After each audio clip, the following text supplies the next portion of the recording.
کچھ اس صدا سے گرد ہی بدل گئی، تو ایک شخص سارے شہر کو ویران کر گیا۔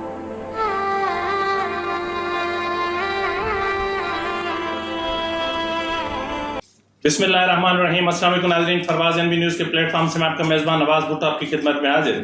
انا للہ و انا الیہ راجعون۔ ناظرین، پاکستان کے نامور عالم دین مولانا طارق جمیل صاحب کے فرزند عاصم جمیل اس دنیا سے رحلت فرما چکے ہیں، یعنی ان کی جو موت ہے ایک پراسرار انداز میں ہوئی ہے۔ اب اس موت کے اسباب کیا ہیں؟ کیا ان پر کسی نے جان لیوا حملہ کیا، یا انہی کے اپنے ہی گارڈ نے ان پر حملہ کر دیا، فائرنگ کر دی، یا پھر جو ہے وہ کسی باہر کی طرف سے کوئی گولی لگی، یا پھر ٹارگٹ شوٹنگ ہوئی؟ آخر مولانا عاصم جمیل صاحب کے جو قتل ہے یا ان کی جس طرح جو ہے وہ ان کا انتقال ہوا ہے، اس کے اسباب کیا ہیں؟ آج ہم ان تمام امور پر تفصیل سے بات کریں گے۔ اگر آپ کو میرا ویلاگ پسند ہے تو آپ سے التماس ہے کہ میرے چینل کو سبسکرائب کرنا، لائک کرنا، شیئر کرنا مت بھولیے گا، بیل آئیکن دبا دیجیے گا تاکہ آپ تک بر وقت میرے ویلاگز پہنچتے رہیں۔ ناظرین، پاکستان کے نامور عالم دین مولانا طارق جمیل صاحب کی ذات گو کہ عمران خان کے حوالے سے کافی متنازع رہی ہے، لیکن ان تنازعات کو ہم آج ایک طرف رکھ دیتے ہیں۔ ان کے ساتھ اگر کسی کے کوئی اختلافات بھی ہیں تو میرے خیال میں آج کے دن ان اختلافات کو آپ ایک طرف رکھ دیں، بھلا دیں، ختم کر دیں، کیونکہ زندگی میں سب پر یہ وقت آنا ہے، یہ گھڑی آنی ہے۔ تو بہرحال اللہ رب العزت کی مرضی ہے، کل نفس ذائقۃ الموت، کہ ہر نفس نے موت کا ذائقہ چکھنا ہے، اور ظاہر ہے کہ کبھی نوجوان بھی چلے جاتے ہیں تو کبھی بزرگوں کی بھی اللہ تعالیٰ عمر طویل کر دیتا ہے۔ تو بہرحال مولانا طارق جمیل صاحب کو اس وقت وہ ایک شدید صدمے سے دوچار ہیں، کیونکہ ان کے جو درمیانے فرزند تھے، ان کے 3 فرزند ہیں، ایک چھوٹا، ایک درمیانہ، ایک بڑا۔ تو جو درمیانے فرزند تھے عاصم جمیل صاحب، جو میرے خیال میں ان کی جو پیدائش کا سال ہے 1987 ہے یا اسی طرح ہی ہے، تو 30-35 سال ہی ان کی عمر ہوئی ہوگی، تو انہوں نے خود کو گولی مار دی ہے، یعنی اس وقت ان کی عمر تقریباً 30-35 سال ہی ہوگی۔ تو بہرحال ان کو جو ہے وہ ان کی موت واقع ہو چکی ہے۔ اب ان کی جو موت ہے یہ خانے وال کے علاقے میں ایک گاؤں ہے یا ایک علاقہ ہے جس کو تلمبا کہتے ہیں، جہاں مولانا طارق جمیل صاحب کی رہائش گاہ تھی۔ تو وہاں پر گھر کے اندر سے اچانک فائر کی آواز ہوئی، تو اس کے بعد جو ہے وہ فوراً جب لوگ وہیں پر پہنچے تو دیکھا کہ عاصم جمیل صاحب کے سینے سے خون بہہ رہا تھا، اور وہیں پسٹل بھی موجود تھا، اور پھر مطلب ان کو ہاسپٹل لے جائے گا، وہیں مقامی بیسک ہیلتھ یونٹ، جہاں پر ڈاکٹروں نے ان کو ڈیڈ ڈکلیئر کر دیا۔ اب عاصم جمیل صاحب کی جو موت ہے، کیا وہ حادثاتی ہے؟ کیونکہ جس وقت یہ معاملہ ہو، اس وقت جس طرح میں نے آپ سے کہا کہ وہ اپنے گھر میں تھے، اپنے کمرے میں تھے، اور گھر سے اچانک فائر کی آواز آئی، اور پھر جب جا کے دیکھا تو وہ خون سے لت پت تھے اور گولی ان کے سینے میں لگی تھی۔ تو اس کے بعد پھر جو ہے وہ طارق جمیل صاحب کو آگاہ کیا گیا، پھر ان کو ہاسپٹل لے جایا گیا۔ اب مسئلہ یہ ہے کہ اس وقت کئی افواہیں گردش کر رہی ہیں۔ ایک طرف کہا جا رہا ہے کہ عاصم جمیل صاحب نے خودکشی کی ہے، کوئی کہہ رہا ہے کہ جی ان کو گھر میں ہی ان کے اپنے ہی گارڈ نے مار دیا ہے، کوئی کہہ رہا ہے کہ جی باہر سے کسی نے ٹارگٹ شوٹنگ کی ہے۔ تو بہرحال جو بھی ہے، حقائق تو سامنے آ کر رہتے ہیں، حقائق چھپتے نہیں ہیں۔ تو اس لیے بہت ساری چیزیں ہیں جن کو سمجھنا بہت ضروری ہے۔ ایک تو یہ ہے کہ جن کا جوان بیٹا جو ہے وہ ان سے الگ ہو جائے، یا میں نے ایک اسرائیلی شاعر تھے، نام تو مجھے ان کا یاد نہیں ہے، لیکن ان کی ایک مختصر سی نظم تھی کہ جو ہے وہ ذوالفقار علی بھٹو کی پھانسی کے بعد انہوں نے لکھی تھی کہ جس گھر میں کسی کو سزائے موت ہو جائے یا سزائے موت ہو جائے تو اس گھر میں رسی کی بات نہیں کرتے۔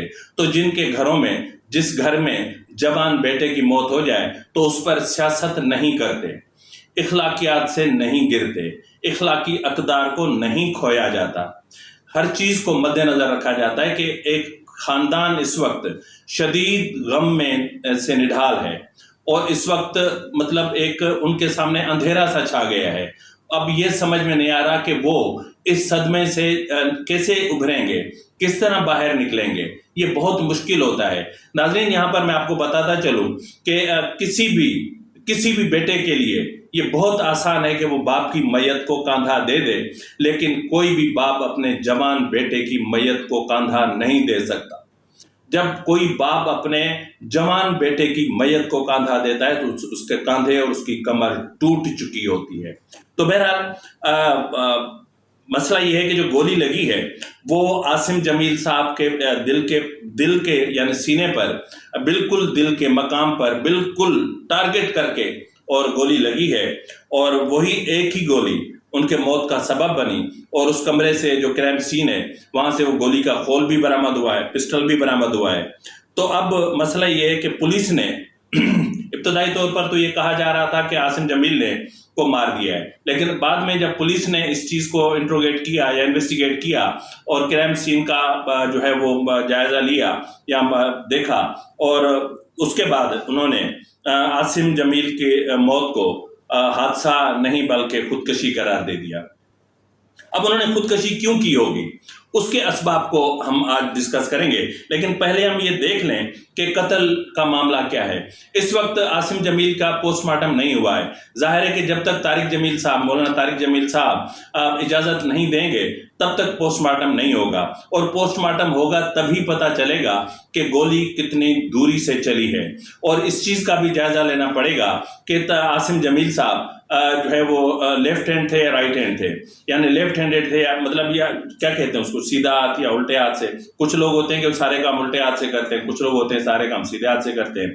تو بہرحال اس چیز کا بھی جائزہ لیا جانا ضروری ہے، کیونکہ اگر تو گولی قریب سے چلی ہوگی تو یقیناً، کیونکہ جب ابتدائی طور پر گولی پسٹل سے نکلتی ہے یا بندوق سے نکلتی ہے تو بہت زیادہ گرم ہوتی ہے، تو بہت ساری چیزوں کو جلا دیتی ہے اور وہاں سے بلیک کلر کا بلڈ خارج ہوتا ہے، اور جب دور سے چلتی ہے تو ہوا میں گولی کا جو تاثیر ہے وہ تھوڑی سی ٹھنڈی ہو چکی ہوتی ہے، تو اس لیے اس چیز کا جائزہ لینا بھی ضروری ہے۔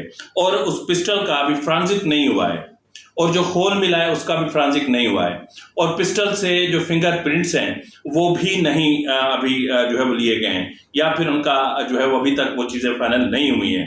اب اس مرحلے پر جو چیز کہی جا رہی ہے وہ یہ ہے کہ ان کے ایک گارڈ تھے جن کا نام تھا عمران۔ اب عمران جو ہے وہ ان کا سیکیورٹی گارڈ تھا، انہوں نے جو ہے وہ عاصم نے سیکیورٹی گارڈ کو بلایا، ان سے پسٹل لیا، اور اس وقت عمران جو ہے پولیس کسٹڈی میں۔ عمران کا کہنا ہے کہ جی اپنا عاصم جمیل صاحب نے میرے سامنے ہی خود کو گولی مار دی، انہوں نے مجھے پسٹل لانے کے لیے کہا، میں نے سمجھا شاید کوئی دیکھنا چاہ رہے ہوں گے، کچھ سمجھنا چاہ رہے ہوں گے، پہلے 30 بور کا پسٹل تھا، میں نے ان کو دے دیا، انہوں نے خود کو گولی مار دی، اور میں دیکھتے ہی رہ گیا۔ تو اس کے فوراً بعد پھر اطلاع بھی انہوں نے خود ہی دی۔ تو بہرحال اب اس کے حوالے سے بہت ساری چیزیں سامنے آ رہی ہیں۔ اب جو چیزیں دیکھنی ہیں وہ یہ ہیں جو چیزیں سامنے آئی ہیں۔ ایک تو یہ آیا ہے کہ عاصم صاحب جو تھے وہ بچپن سے ہی ڈپریشن کا شکار تھے، اور اس کے بعد پھر ان کی پسند کی شادی ہوئی، اور پھر وہ پسند کی شادی ٹوٹ گئی، یعنی طلاق ہو گئی۔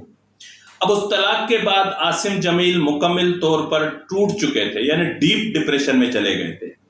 جب انسان ڈیپ ڈپریشن میں چلا جاتا ہے تو اس طرح کے خیالات آتے ہیں، کیونکہ میں اس وقت اسی سچویشن سے گزر رہا ہوں، اور اس طرح کے خیالات کا آنا کوئی بڑی بات نہیں ہے، یہ آتے ہیں، مجھے بھی آتے ہیں۔ اس وقت میں خود ڈیپ ڈپریشن کا شکار ہوں، میرے بھی دل میں آتا ہے کہ میں خود کو مار دوں، میرے بھی دل میں آتا ہے کہ میں خود کو پھندا لگا دوں۔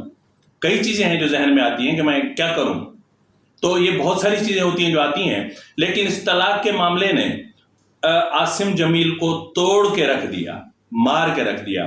لیکن اس مرحلے پر جو ان کے بھائی ہیں مولانا یوسف جمیل صاحب، انہوں نے جو ہے وہ ایک ویڈیو بیان جاری کیا ہے۔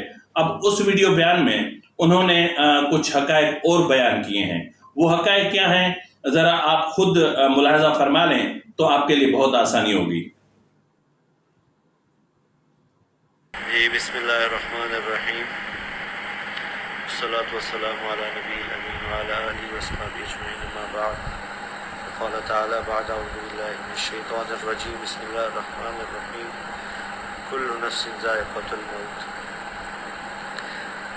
میں انتہائی بوجھل دل سے، انتہائی مشکل سے یہ ویڈیو میسیج ریکارڈ کروا رہا ہوں کہ آج شام کو میرے چھوٹے بھائی عاصم جمیل کی ڈیتھ ہو گئی۔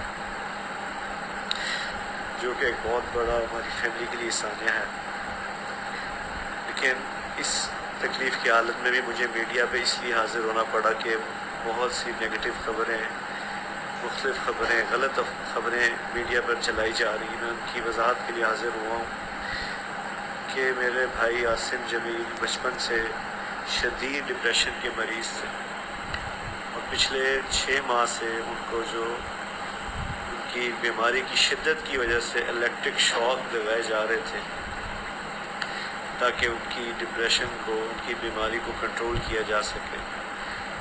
لیکن اس کے باوجود بھی ان کو افاقہ نہ ہوا، اور آج کے روز وہ اتفاقاً گھر میں اکیلے تھے، اور انہوں نے اپنی تکلیف اور اذیت کی وجہ سے باہر سیکیورٹی پہ تعینات جو گارڈ تھا اس سے بندوق لی اور اس سے اپنے آپ کو انہوں نے شوٹ کر دی.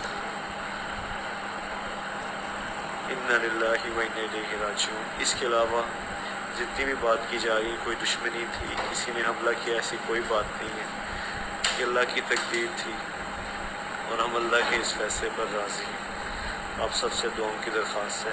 السلام علیکم ورحمۃ اللہ.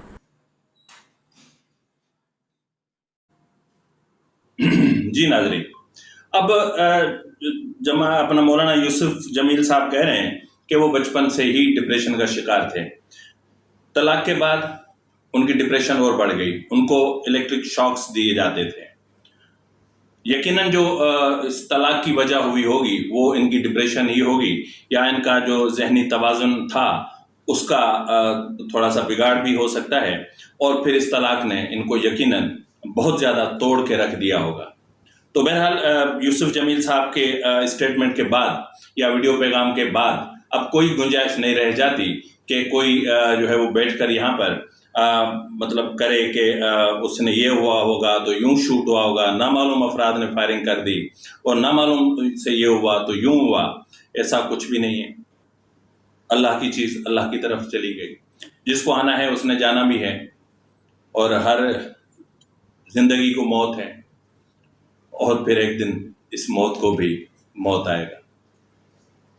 فی الوقت کے لیے اتنا ہی. ملتے ہیں اگلے ولاگ میں، تب تک اجازت دیجیے. فی امان اللہ.